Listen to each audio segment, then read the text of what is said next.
Hello friends, the topic is IO streams, of course using BufferedReader.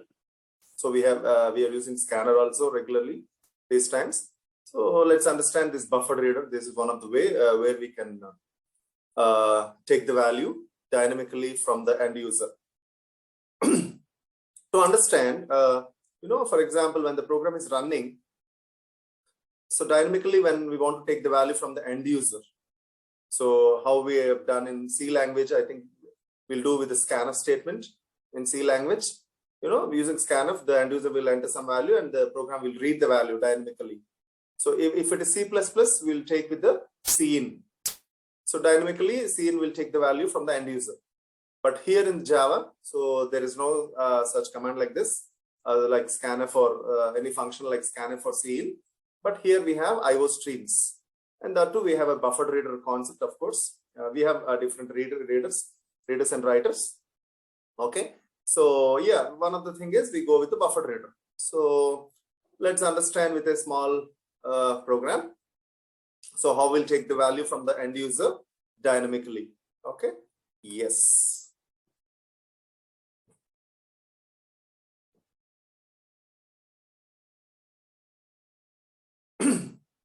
So see the small program, how to read a character using BufferedReader. Okay, so we have taken of course a class and public static void main character C. So let's understand small points, but yeah, you need to have a clarity. Please be listen properly. So here we have BufferedReader, the class, BR is the object, is equal to new BufferedReader. Again, new input stream reader system.in. So for example, what we do, like the next line, let's understand system.out.println, enter characters, enter characters, Q to quit. So of course, we'll enter some characters, the characters can be alphabets or the digits or the any special symbols also. Okay. So we can enter anything. And of course, if you give Q, it will stop the process. That's all. Okay. For example, the user enters A. The user enters A from the keyboard. See, system.in is nothing but your keyboard. The standard input device is keyboard. System.in is the keyboard. So when we enter the A from the keyboard, yes, the keyboard will read it. Of course, through keyboard we'll enter the value A, and then the input stream reader will read the value. Whenever the keyboard, through keyboard, when we enter A, the input stream reader reads it, reads the value of A, and then stores in the buffer. Please understand, this is the keyboard. Reader will read it and stores in the buffer. And then BufferedReader, what it will do? So A is stored in the buffer. So BufferedReader will read the content from the buffer, which is A, and then saves it in the RAM, saves it in the memory, which is RAM. Okay. So now after saving in the RAM, the address of that A is allocated to the object BR. Okay, so please understand, from the keyboard, the reader has read it, input stream reader, and then stores it in the buffer. And then BufferedReader will read from the buffer and then saves it in the RAM. And then RAM, after the character A is saved in the RAM, then the address of that is assigned to the object called BR, which is object BR. So now BR can access A now. Okay, so that is the actual understanding here. So now, if I enter A, for example, see br.read. So when we have a link to BR there, br.read, it reads that from the RAM. So br.read, it reads that character. Of course, it is type converted, forcibly converted into a character there. And then, of course, that A, after converting into a character, it is placed in C, character C, of course. Okay. Then system.out.println. So C is having now A. So that is printed on the monitor called A. So of course they do, it works like line after line. While C is not equal to C is not Q, C is A.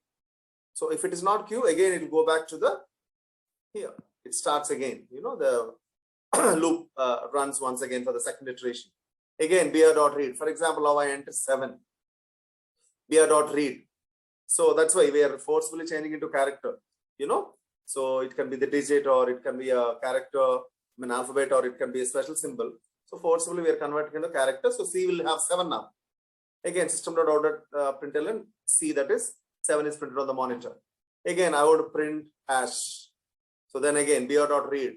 So again, that is converted to character C, printed on the monitor. While C is not equal to Q, it's not Q. C is 7 and C is hash there.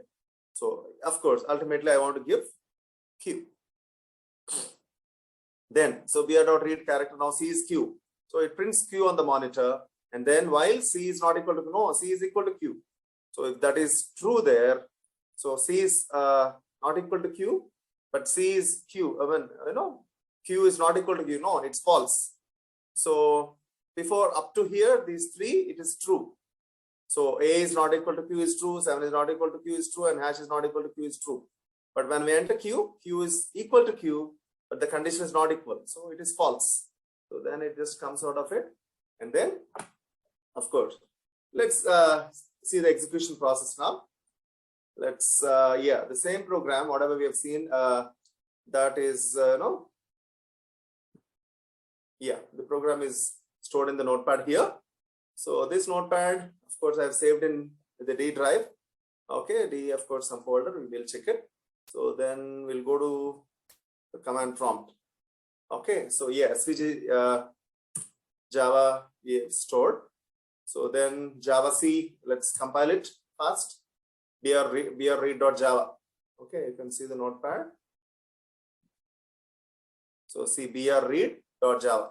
Okay, so let's compile properly. And then, yes, Java BufferedReader. So compilation is done and now execution. So yes, see, enter characters Q to quit. Okay, so now I want to enter A. So it prints A. And then we want to enter 7. We get 7. When you enter 7, yes, 7 is also printed on the monitor. When you enter hash, hash is also printed on the monitor. So A is printed, 7 is printed, hash is printed. Now I want to give Q. So it prints Q and come out of the program. So like this, using in C language, we use scanf. In C++, we use scene. Now in Java, we use scanner and BufferedReader also. So this character, to read a character and to take the character from the end user dynamically while the program is running. So this is the way, we have seen the program. So hope you understood it. Thank you. Have a good day.